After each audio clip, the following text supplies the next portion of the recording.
مثلا 15 شعبان ہے، امام زمانہ کی ولادت ہے، مومن نے کیک بنایا ہے، مثال دے رہا ہوں، کراچی میں کسی نے کیک بنایا، مثلا کوئی 10 میٹر کا کیک بنایا، بھائی امام کی ولادت بنا رہا ہے۔ اب ایک بندہ ٹی وی پہ دیکھے گا، اچھا 10 میٹر کا کیک بنایا، پاکستان میں ریکارڈ توڑ دیا، کس کے لیے بنایا؟ 15 شعبان۔ اب اس کے ذہن میں سوال پیدا ہوگا، 15 شعبان کیا ہے؟ ذہن کو انتقال دینے کے لیے اگر تم کوئی کام کر رہے ہو وہ عاقلانہ ہے۔ واقعاً 15 شعبان کیا ہے؟ پھر وہ جستجو کرے گا، اچھا امام کون ہے؟ امام زمانہ حضرت مہدی کون ہے؟ حضرت مہدی آئے گا۔ کئی لوگ شیعوں پہ اعتراض کرتے ہیں کہ آپ کی حرکتیں عاقلانہ نہیں ہیں۔ ان حرکتوں کا اکثر پہلو یہ ہوتا ہے کہ جب تو سوچتا ہے تجھے تعجب ہوتا ہے، پھر تمہارا ذہن حسین کی طرف جاتا ہے، متوجہ ہوتا ہے، بند ماتم کر رہا ہے، مار رہا ہے خود کو، بھئی کیوں مار رہا ہے؟ پریشان ہو جاتے ہیں، کیا ہوا ہے ان کو مار کیوں رہے ہیں؟ پھر کہتے ہیں حسین حسین بول رہے ہیں، کون حسین؟ کیا ہوا تھا حسین کے ساتھ؟ یہ ہمیں پاگل بول رہے تھے اور ہم ان کے بچوں کو حسین حسین سنا کے حسین بناتے گئے۔ یہی کڑیا تھی، میں بعض مجلسوں میں کہتا ہوں آگ کا ماتم کرتے تھے مومنین، یا جیسے زنجیر کا ماتم۔ پھر بعض مراجع نے فتویٰ دیا کہ بھائی اب اس کو بند کر دو، کیونکہ بعض اوقات بعض چیزیں اس زمانے میں لوگوں کو امام حسین کی طرف متوجہ کر رہی تھی، ہم کرتے تھے۔ یاد ہے ہم چھوٹے تھے، ہمارے گاؤں میں آگ کا ماتم ہوتا تھا، پورا گاؤں جمع ہوتا تھا۔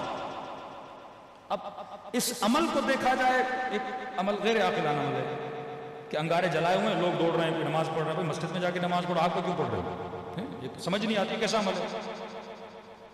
لیکن اس عمل کے ذریعے ہم لوگوں کے ذہن کو امام حسین کی طرف لے جا رہے ہیں۔ اب اس کو عاقلانہ اینگل دیا ہم نے۔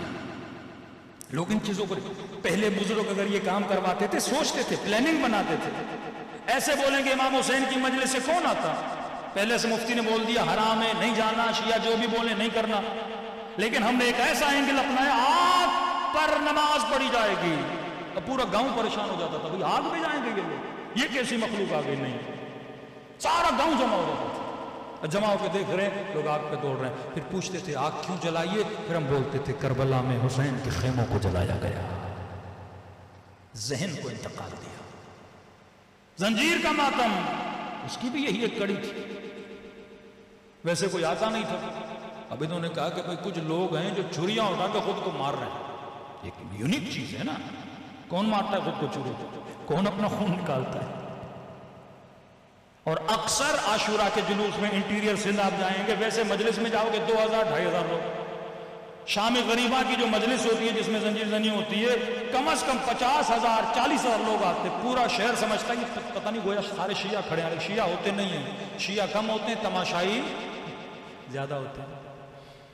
یہ میڈیا اور مارکیٹنگ کی ٹیکنیک تھی کہ ہم لوگوں کو اہل بیت علیہ الصلوۃ والسلام کے قریب لے آئے۔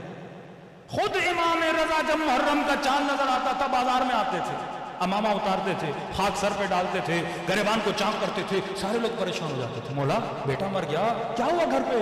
کوئی کسی کا انتقال ہو گیا؟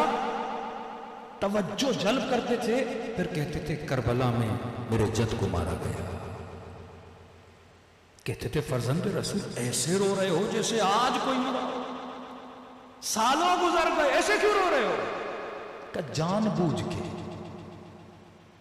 کیونکہ اگر ہم غدیر کو مناتے اس طرح تو تم غدیر نہ بھولتے۔ اب ہم کربلا تم چاہو بھی تو ہم تجھے حسین بھولنے نہیں دیں گے۔